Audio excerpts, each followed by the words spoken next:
Artificial intelligence is projected to contribute up to $15 trillion to the global economy by the year 2030. That is according to a recent study by PwC.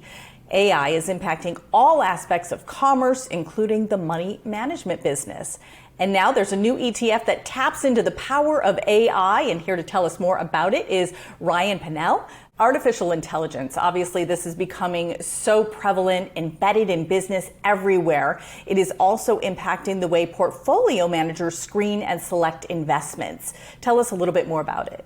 I think that there's general consensus now that AI represents powerful assistive capabilities, not only for asset managers, but across numerous businesses. And there's a core understanding of AI's ability to do a lot of the heavy lifting. For example, as you say, a growing number of portfolio managers are using AI as a culling mechanism to streamline their decision-making processes.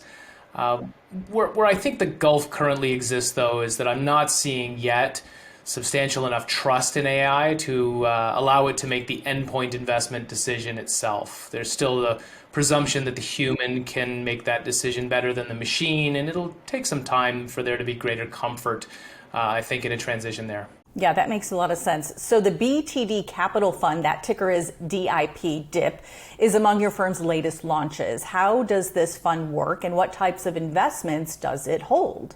So we use AI to identify artificially oversold stocks that we believe will mean revert to the upside in the very near term. We don't try to predict longer term trends. We don't try to time the markets.